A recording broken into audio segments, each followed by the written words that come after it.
Good morning, it's 4:37. Now an update to a story you heard about here on the Ag Show. The sale of 250 city-owned acres for a proposed $264 million pork plant in Sioux City, Iowa, easily cleared its first hurdle this week. In a unanimous vote, the City Council gave preliminary approval to transferring the land to Seaboard Triumph Foods.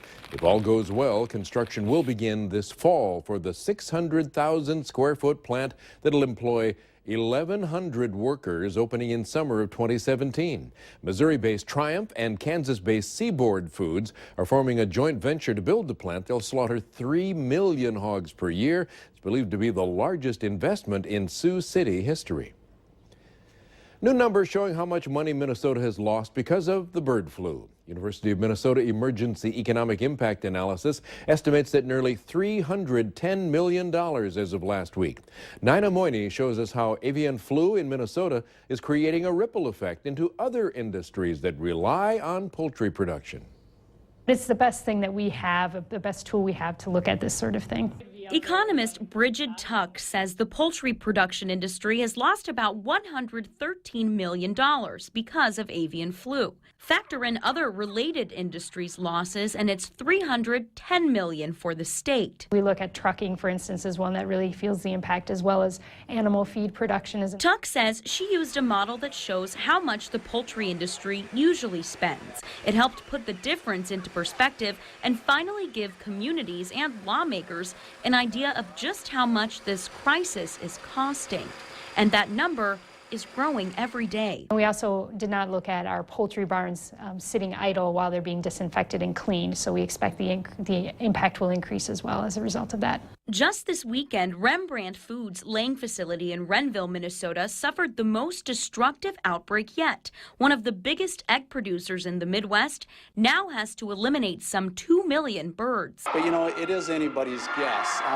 These producers are doing absolutely everything they can. Lawmakers have set aside $20 million to help poultry farmers get loans to replenish the flock and for the state to research why the virus continues to spread. But the state foresees needing even more emergency funding. Potentially it hits a tipping point where things are even worse than we can capture with our model. The loans provided by the Minnesota legislature are zero-interest loans, and the federal government already giving millions to help with the devastating impact of avian flu, but it's only to help farmers cover the cost of euthanizing the animals and doesn't account for the other dependent industries. Honeybees, an essential part of U.S. food production. Did you know that 1 out of every 3 bites of food you take are because of a honeybee pollinating that plant? But they're dying off at an alarming rate, and scientists don't know what's causing the sharp increase in deaths. Mark Albert has more. See how spotty she is? David Hackenberg has never seen so much blight in his half-century as a beekeeper. Last year, of his 2,500 hives, barely more than half survived the summer, when bee production usually soars. Well, years ago, it was pretty easy to keep bees. Unfortunately, that's not the case anymore. Bee colony deaths began rising nearly a decade ago, but it's now getting much worse. A new USDA survey found beekeepers lost 42% of their honeybees in the past year, the highest on record, up from 34% just a year before, with more losses in summer than winter for the first time. Summer is traditionally this great time, and bees should thrive.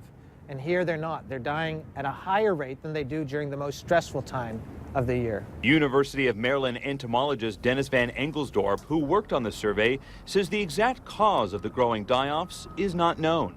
Researchers suspect parasites, loss of natural feeding areas to development, and pesticides may be to blame. The USDA is spending $15 million to learn more.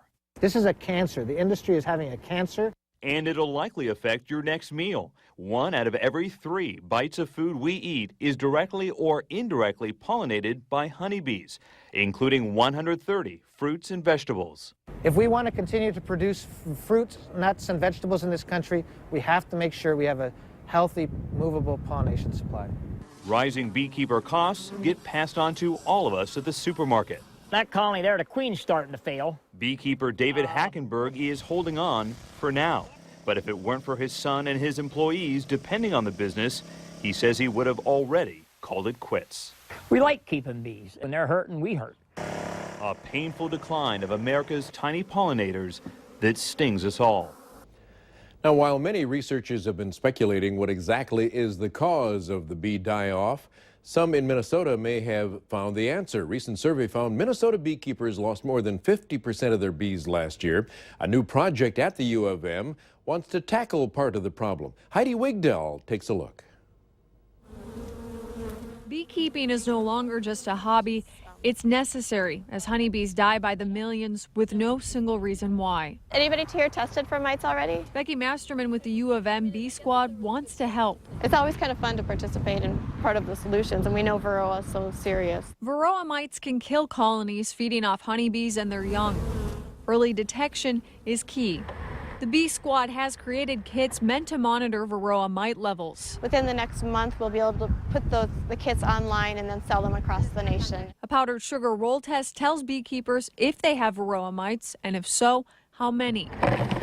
Bees are placed in a jar coated in powdered sugar. Usually we can just do it in one shake. The beekeeper then shakes the sugar and mites out through a screen, leaving the bees. So what we're worried about is that if beekeepers are taking care of their mite populations, it turns out that if other beekeepers are not, their mite levels could harm other beekeepers. My original bee class, Varroa control was only one of many things to look out for.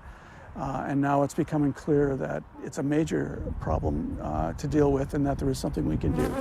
The Bee Squad believes these kits can help keep the honey flowing. Again, still no answers.